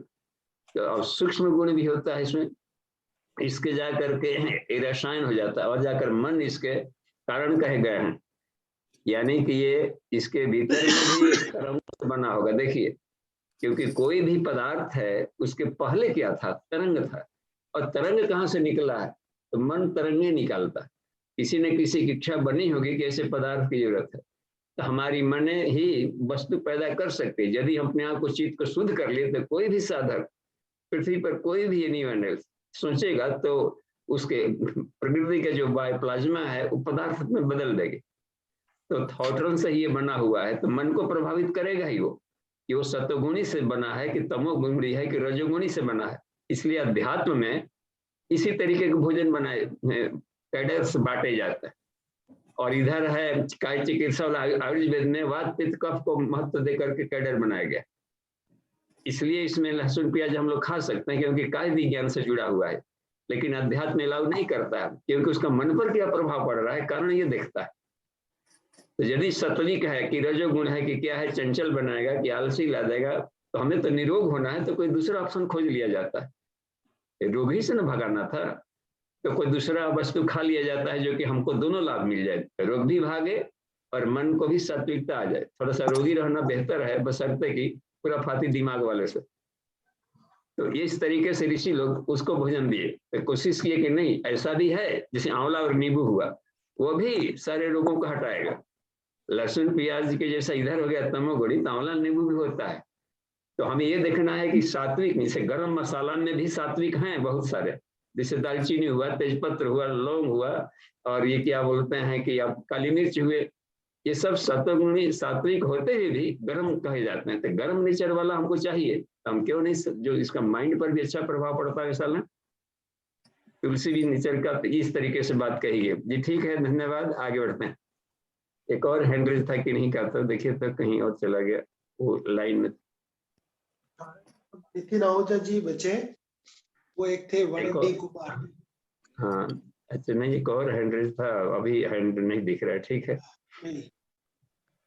हाँ जी, हैंड रेज आ गया, उनको खोलिए। हाँ नितिन जी देखिए, आपसे पहले हैंड रेज है, उनको हम पहले खोल लेते हैं। जी कुमार जी बताइए। हाँ बाबूजी प्रणाम, दिनेश बोल रहा हूँ। ठीक है, मैं एक अनुभव सुनाना चाह रहा था। एक्चुअली यहाँ तो बड़े बड़े साधक हैं। रुकिए थोड़ा सा साउंड कम कर लेते हैं अपने इधर। हाँ जी कहा जाए। हाँ, एक अनुभव वाली बात है कि जैसे ठंडे पानी से नहाते हैं, तो अगर सिर पे पहले पानी डालते हैं तो फिर ठंड नहीं लगती है। आवाज आ रही है क्या? ठीक जी बोलते रहें। अच्छा, तो जो ठंडे पानी से अगर हम सिर पे पहले बार पानी डालते हैं तो उसके बाद ठंड नहीं लगती, और थोड़ा सा रगड़ाई करें शरीर को तो सारे शरीर में गर्मी सी भी आती है और ठंडे पानी का कोई असर नहीं। लेकिन अगर कहीं बहुत अधिक ठंडा है तो फिर उससे थोड़ा सा बचना चाहिए। ये मेरा अनुभव है। मतलब बाकी तो साथियों का आपने सब बता ही देते हैं कि कहाँ कैसे क्या है। और मन जो है, जैसे मन की बात हो रही है तन्मात्रा वाली, तो मन है ना थोड़ी सी कठिन चीजों से भागता है। ठीक है, कभी भी कुछ अच्छा करने की कोशिश करते हैं या कोई काम करते हैं तो उसमें वो उससे ना दूर होना चाहता है, और उसके लिए वो बहाने ढूंढता है कि ये मेरे को ठंडा लग रहा है या मुझे यहाँ ये तकलीफ हो रही है या कुछ हो रहा है। तो उसका उपाय अगर वो वही है कि अगर हम दृढ़ संकल्प करें उसमें, तो फिर उसके बाद वो काम होता है। बस ये छोटी सी बात कहना चाह रहा था, और कुछ। हाँ जी धन्यवाद भैया। इसमें देखिए, इसकी हमें कि वैज्ञानिकता को भले अभी उमंग है, जोश है, जुनून है, तो पहले पानी को यहाँ पर डाल दिए तो सह लिया, अपना स्टेमिना नहीं आया। लेकिन इसकी जो बॉडी सिस्टम की जो वैज्ञानिकता है कि पहले अर्थिंग से हमें लेकर के चलनी चाहिए, क्योंकि उसके करंट को फिर नीचे नहीं जाने देगा। ये जो होता है ना कि उसमें जा करके, तो अब ये है अपनी बात में कि नीचे से हम करते जाते हैं, लास्ट में करें तो यदि लंबे समय तक देखते होंगे समुद्र में जो तैराकी होते हैं अपने बाल को ही रखते हैं, भीगने नहीं देते, तो वो जल्दी से उसके यदि इधर डाला गया तो उसके मसल्स है, नस नाड़ियां कॉन्ट्रैक्ट करेंगे और भीतर नहीं वो जा पाता है, वो ठंडा हो जाने के बाद में, तो फिर उसको कहीं पर न कहीं पर वो शॉर्ट सर्किट भी कर सकता है। तो वो इसलिए लास्ट में ही इधर शुरू किया जाए यदि नीचे से, तो नो प्रॉब्लम। अच्छा देखिए, मैं थोड़ा सा पानी लिया, यूं पहले छटाक से न डालकर यूं घर्षण कर लिया, थोड़ा थोड़ा डालकर थोड़ा सा लपटे, तो वो सहाउर हो जाएगा। तो हमें यही सारी सिस्टम है शरीर का कि अर्थिंग ऊपर से नीचे फ्लो चुकी है, तो नीचे वाले के क्रम में हम करते जाएंगे तो वो क्या होता है कि उसको ऊपर वाले का प्राण तत्व है ना, ऊपर में वो प्लस पॉइंट रहता है सेंट्रल नर्वस सिस्टम में, तो उधर नीचे की तरफ भागेगा तो उसमें सुविधा होगी। वो 75 के बाढ़ में हम लोग दिन भर पानी नहीं रहते थे, लेकिन इसको नहीं भिगाते थे, और चूंकि राहत सामग्री पहुंचाना होता था, पटना 75 में आ गया था, पूरा बाढ़ग्रस्त 10 फीट पूरे शहर डूब गया था जिस मोहल्ले में हम रहते थे, तो उसमें भी राहत सामग्री पहुंचाने के लिए दिन भर पानियों में तो इतने बचाए रखते थे, और लास्ट में डुबकी निकाल कर इसको आए, तो वो एक अलग बात है। तो अभी किन कंडीशनों से यह रह गई। एक और बात है जिसे कि ठंडा नहीं लगे, देखो ना कि ठंडा नहीं लगे, तो मन पर इतना कंट्रोल हो गया है कि हम अपने का जो हॉट एनर्जी है, जो जेठ के दिनों में स्मरण किए थे, यदि सेव्ड है, अपने आप को मान लिया जाए कि मैं आग का गोला हूं, तो ये आउरा में क्या होता है, आभा मंडल वो बिल्कुल ही हीट प्रधान हो जाता है, तो आभा मंडल ही नहीं भीतर जाने देता है उसके टेस्ट को माइंड का, और उसमें आदमी आत्मिकी से जुड़ा रहता है। मैं आत्मा हूँ, शरीर हूँ ही नहीं, और आत्मा पर इसका असर नहीं पड़ता है। इस मनोभूमि से यदि हम रहेंगे वहां पर, इस मनोभूमि में समाधि की अवस्था में क्या ठंड क्या गर्मी कोई अंतर नहीं पड़ता है। तो ये शरीर के झटके को जो ठंडा गर्म या स्पर्श तन्मात्रा से आता है, तत्वद्वंद अनभिघात आत्मा में जो स्थित हो गया आसन में, अनंत समापतिभ्याम जिसका हो गया है, तो बाहर के झटके चाहे टेम्परेचर का हो या कुछ भी हो, उसका असर नहीं पड़ता है। तो उस टेक्निक से जाने पर भी हम इसको काट सकते हैं। जी जी ठीक है, धन्यवाद। धन्यवाद बाबू जी। नितिन जी को खोला जाए।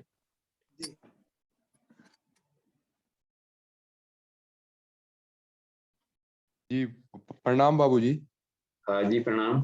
जी बाबूजी, मेरा जो प्रश्न है उसको रखने से पहले मैं इसी में ही कुछ ऐड करना चाहूंगा, जो जैसे आपने अभी बताया, भैया ने जो भी किया प्रश्न, तो जी उसमें जी हमारा अनुभव ऐसा रहा है कि जैसे जो आपने जो बताया वो तो जो है एक बेसिक जो लॉ ऑफ नेचर के साथ में हम जो अपने आप को एडजस्ट करते हैं, तो हमें उस तरह से जो है जैसे कि पैरों से लेकर के और हाथ पे डाला जाए पानी और फिर सिर पे डाल करके, तो हमें जो है उसके अकॉर्डिंग करेंगे तो वो सभी के लिए सही रहेगा। पर इनमें भी जो है कुछ एक्सेप्शन ऐसे आते हैं, कुछ लोग बोलते हैं कि हमें जो है सिर पे डालने में अधिक कंफर्टेबल है, कुछ बोलते हैं हमें पैर पे डालने में अधिक कंफर्टेबल है हमें। तो इसका उत्तर हमने इस तरह पाया कि जो है हर व्यक्ति विशेष यहाँ पर अलग है, तो उसके शरीर की जो वात पित्त और कफ की जो प्रवृत्ति है वो अलग अलग होती है। अगर किसी के शरीर का पित्त बढ़ा हुआ है, तो अगर वो सीधा सिर पे पानी डालेगा तो उसको वो नुकसान नहीं करेगा, मतलब अधिकतर चांस ये है कि उसको नुकसान नहीं करेगा। पर अगर किसी व्यक्ति के शरीर का जो जो कफ जो है वो बढ़ा हुआ है और वो अगर सीधा सिर पे पानी डालेगा तो उसको वो असर कर जाएगा वो। तो इसलिए हमें जो है अपना भी देखना है कि हमारे शरीर के अंदर जो है वात पित्त और कफ की जो प्रकृति है वो क्या है, और उसके अनुसार जो है हमें जो है प्रकृति के साथ में रहते हुए, जैसा आपने अभी बताया कि हमें पैरों से और नीचे उठते हुए, तो वो एक जो है सर्वसाधारण के लिए हम ये माने कि जिसमें जो वात पित्त और कफ बैलेंस है, तो उसके लिए जो है वो चीज फॉलो करेंगे तो वो अच्छा काम करेगा। तो एक तो ये था, और अब जो है हमारा प्रश्न ये था बाबूजी कि जो रस तन्मात्रा जो है, रस तन्मात्रा में जैसे किसी का जो स्वाद हमें अच्छा लगता है, तो उसको जो है हम गहराई से स्टोर जो है वो नहीं कर पा रहे। और दूसरा ये कि जैसे कि जो है उसको जो है जब उसके स्वाद को हम चाहें कि जब हम उसको याद करें और वो स्वाद आ जाए और वो चीज़ हमारे सामने होते हुए भी हमें उसमें खाने का भाव ना आए, पर उसका स्वाद हमें मिल जाए, उसका लाभ हमें मिल जाए। तो बाबूजी इन दोनों चीज़ों में और गहराई और इन दोनों पे एक्सपर्टीज़ लाने के लिए हमें और क्या करना चाहिए? थोड़ा-सा ये बता दीजिए। धन्यवाद। देखिए, इसमें ये बात है नितिन जी,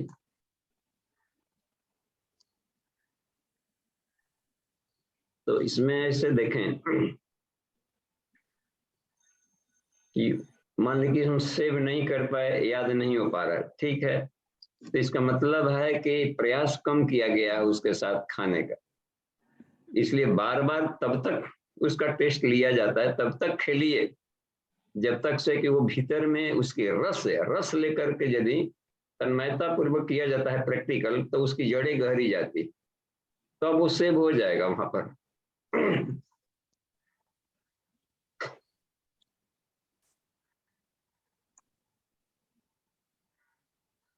इसमें तो अच्छा, दूसरी बात है कि मान लीजिए सेव ना हुआ है, नो प्रॉब्लम, हम याद नहीं आ पा रहा है कि क्या कहते हैं, उस समय फिर खाएंगे। इसमें गुरुजी लिखा है कि बार बार करें, 100 दिन 6 महीना तक करें, उसी को प्रैक्टिकल चेंज ना किया जाए, तब जा करके उसकी आ जाएगा, गहराई तक जाएगा ही जाएगा। हम लोग मान लें कि वो भी खा लिया, फिर ये भी खा लिया, फिर वो भी खा लिया, तो वो स्वाद आपस में वो उसको सेव नहीं होने देता है, चंचल। माइंड को रेस्ट मिलना चाहिए, एक ही चीज का अभ्यास मिलना चाहिए, तो वो अभ्यास के माध्यम से ही, अभ्यास है ना, तो उस पर कमांड हो जाएगा, सेव में जाएगा ही जाएगा, ना का सवाल ही नहीं उठता है। तो एक तो ये अभ्यास किया जा सकता है, जब कोई सचमुच हम सेव करना चाहता हूँ और उसके आकाश में ले सकते हैं। तो आकाश से लेने पर क्या होगा, इससे बाहर के हम शराब पी रहे हों, तो इसकी केमिस्ट्री डायरेक्ट बॉडी को असर करेगी ही करेगी। अच्छा, और यदि आकाश से हम शराब पी रहे हों तो मजा आएगा, लेकिन शरीर को क्षति नहीं होगी, नशा उतना ही आएगा और मजे का आएगा, लेकिन शरीर में हमारे पैर भागना, वो करना और ये सब ये नहीं आता है। तो ये तन्मात्राओं का हमने देखा प्रैक्टिकल का, बड़ा शानदार है, आकाश ले लेना। अच्छा, तो शुद्ध फॉर्म में है वो। और भी एक बात ये है कि ये मान लीजिए कि सेविंग ना हुआ, नो प्रॉब्लम, तब ये किया जाए कि स्वाद लिए, ठीक है, स्वाद की अनुभूति हुई, ठीक है, माने जीभ भी सही काम कर रहा है, वस्तु में भी है वो। अब उसके साथ में हम एक काम तो कर सकते हैं कि शरीर मन आत्मा को हमें तेजस्वी बनाना है, उद्देश्य तो यह है, ठीक। अब ये देखा जाए कि स्वादिष्ट तो है, मन को भी भा रहा है, लेकिन क्योंकि इसके जो कंपोनेंट हैं वो हमारे शरीर के लिए घातक हो, तो अपने काइंड हार्टेड का प्रयोग किया जाए कि बेचारा शरीर क्या गलती किया है कि हम अपने स्वाद के चलते, तो केवल जीभ को तो मजा आया, लेकिन और भी तो सारे स्टाफ हैं, होल बॉडी, इनके साथ तो अन्याय हम कर रहे हैं। तो इस तरीके से हम थोड़ा सा उदार प्रकृति के होंगे, तो अन्य अंगों के साथ हम उसके साथ हम थोड़ा सा उसके इमोशन को कदर करेंगे, क्योंकि पेट में तो जीभ है नहीं, तो जीभ को मीट तो खा लिया, मजा तो आ गया, चटपटा लिया, चटकारे भी निकाल लिए, लेकिन पेट का क्या, वहां तो जलन होगा, और सारे अंग अवयव में अधिक वही है। ये तो केवल चेक पोस्ट था कि टेस्ट करके देखो कि ये तो मन के अनुकूल है कि नहीं, दूसरे स्वास्थ्य के अनुकूल है कि नहीं। तो इसलिए चेक पोस्ट है चौकीदार, जो भीतर के काम जाने लायक है तो जाने दिया, जीभ से टेस्ट करके देख लिया, ठीक तो है, खट्टा है, इसका मतलब वायु तत्व अधिक है, मीठा है, कार्बोहाइड्रेट अधिक है, और बॉडी को कार्बोहाइड्रेट नहीं लेना है, इसका मतलब है केवल जीभ तक लेकर हम काम चला लें और भीतर में वो डालें जो कि शरीर के लिए फायदेमंद है, लेकिन मनोनुकूल चूंकि वो नहीं है, तो बीच बीच में मीठा भी रखे रहे और शहद चट लिया करें। जैसे कि कड़वी दवाइयों के लिए ग्लूकोज के कैप्सूल बनाकर डाले जाते हैं कि यहाँ पर पार कर जाओ और पेट में फूटना, क्योंकि वहां पर जीभ नहीं है। तो ये बहुत मजे की खेल है कि हमें अपने आप को बचाना है हर हालत में, और शरीर मन आत्मा तीनों को स्ट्रॉन्ग रखना है। जी जी बाबूजी, इसमें फिर इसमें जो है हमें जैसे कि हमें अभ्यास करना है, तो एक ही चीज से शुरू किया जाए अभ्यास की, जैसे हमें मीठा पसंद है तो मीठे में कोई एक चीज चुन ली जाए और उसको जो है धीरे धीरे खाने का अभ्यास किया जाए, तो क्या ये तरीका क्या अच्छा काम करेगा या कोई और भी तरीका हो सकता है? ये बेस्ट तरीका है, लेकिन ऐसा चीज चुनिए जो स्वास्थ्यवर्धक भी हो। मीठा तो हो, अब चीनी का अभ्यास हम उसमें न करें, गुड़ का कर सकते हैं, खजूर का कर सकते हैं, शहद का कर सकते हैं, जो कि शरीर के लिए भी बेनिफिशियरी हो। हाँ, तब नो प्रॉब्लम। लेकिन एक ही चीज का लंबे, जैसे गुरुदेव ने एक ही चीज का छाछ जौ की रोटी, छाछ जौ की रोटी लंबा प्रैक्टिकल किया, तो इस तरीके से वो फिर न भी मिलेगा उनको तो अंतरिक्ष से ले लेंगे। तो बाबूजी, अच्छा इसमें एक प्रश्न और आता है फिर कि ना, अगर ना एक ही चीज का अभ्यास किया जाए तो बहुत बार क्या होता है कि मन एक चीज से उब जाता है, मतलब वो चीज ले लेकर के उब जाता है ना। तो फिर ऐसे तो दुनिया में इतनी अधिक चीजें हैं, तो अगर हम सभी का ही अगर हम लंबे समय तक अभ्यास करने लग जाएं तो उसमें तो कितना समय लग जाएगा उसमें। तो क्या एक मेरा प्रश्न भी है कि अगर हम एक चीज से जो है हमारा मन अगर तृप्त हो गया, उसका अगर जो है उसके अगर ज्ञानेंद्रियों में वो जो है उसका गहराई से वो चला गया, तो क्या बाकी चीजों की फिर आवश्यकता रह नहीं जाएगी? फिर बाकी कोई मीठी चीज कोई नहीं खाने का? जी रह गई, इसलिए 6 महीना रखा, मान लीजिए 1 महीना तय किए, तो ये ढेर सारे वस्तुएं नहीं, ढेर सारे स्वाद नहीं है, केवल 6 ही स्वाद है। खट्टा है, मीठा है, नमकीन है, देखने उसमें, और जाकर के कड़ू है, तिक्त है, यही खटरस है। तो कमो बेसी डाल डुल करके उसको अनंत स्वाद बना दिया गया है। इन्हीं चीजों का इस्तेमाल किया होगा, दुकानदार मिठाई वाला हो तो, या ढेर सारा व्यंजन पार्टियों में बन रहा हो तो, इन्हीं 6 ही टेस्टों को कमो बेसी मिला करके और ये बन गया। इन्हीं कलरों को, 7 कलरों को मिलाकर ढेर सारी बाजार में साड़ियों का कलर, शर्ट का कलर बिक रहा है। तो उसमें तो हम केवल इन्हीं 6 चीजों को लेकर के बारी बारी से करें, क्योंकि सब में तत्वों की रहती है ना मात्रा। खट्टा की भी कभी जरूरत पड़ गई, ना हुआ तो वायु तत्व को बढ़ाना है, तो उसमें खट्टा वाला खा लिया। और जिसे मान लें कि कभी किसी सीजन में हमें क्या जरूरत पड़ रही है, अब शरीर दुबला पतला हो गया तो साफ है कार्बोहाइड्रेट की जरूरत पड़ रही है और वो बन रहा है, तो इसमें क्या करना है कि मीठा वाला चीज को खा लिया तो शरीर मोटा होने लगेगा।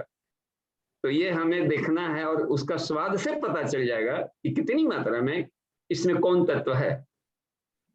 तो वो स्वाद 6 का जरूरी है लेना, कि क्योंकि शरीर इनके कंपोजिशन से बना हुआ है ना, ये 5 तत्वों के ये परमाणु इसमें बने, 5 तत्वों की शुद्धि और साधना।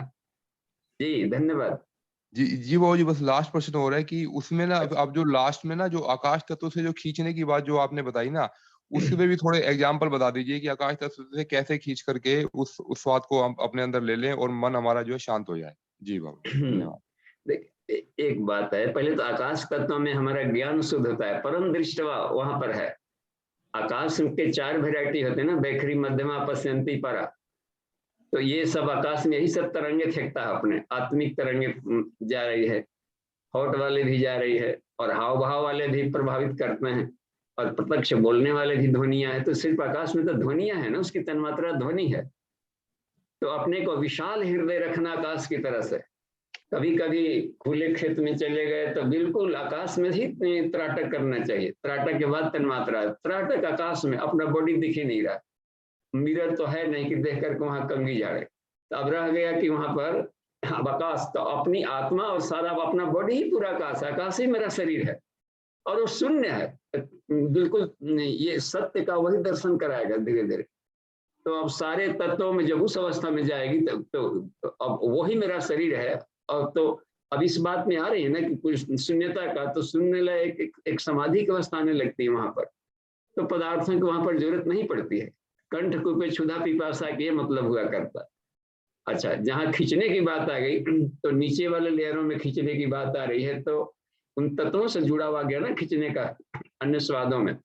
ऐसे मुमकिन इसलिए कह दिया जाता है कि कहीं डालेंगे तो परमाणुओं को तोड़ता है, स्पेस बनाता है। नमक डाल दिया जाए किसी पर तो तोड़ फोड़ करता है। कोयला का अंगीठी जला रहे हो और नहीं जल रहे बने, नमक छिड़क देता है, चटाक फाड़ता नहीं लगता है। तो स्पेस बनाने में स्कूल में ही काम आता है थोड़ा सा। लेकिन जो भीतर में है वो खरापन वाली जो बात बन रही है, तो वो संसार में लहरों को खरापन कह दिया गया है। समुद्र में लहरें उठती है, विचार, तो विचार आता है तो अब कहीं ना कहीं आकाश बन गया। ओम ध्वनि, ओम पर ध्वनि है, लेकिन संसार में 7th डायमेंशन का आकाश बना दिया है वो, तो वो शब्द से ही आकाश बन जाता है। तो सप्त आयामी जो आकाश बना है यूनिवर्स में, एक ध्वनि ने बना दिया है। तो हमें जब स्पेस बनाना है तो कर लेंगे, तरंगे लानी है तो ला देंगे, लेकिन शांत अवस्था जब ले आनी है तो समझिए कि सीधा आकाश में हमें जानी चाहिए, वो भी आकाश तन मात्रा। ठीक है, धन्यवाद। आगे बढ़ते हैं, आज समय हो गया है नितिन जी। शांति पाठ कर लिया जाए। हाँ, शांति पाठ करने में जी आज के क्लास टीचर अमन जी इसको ये अमन जी नहीं है, शांति पाठ दोहराते हैं। एक बार ओम, 3 बार शांति दोहरा कर जी। लंबी सांस ले।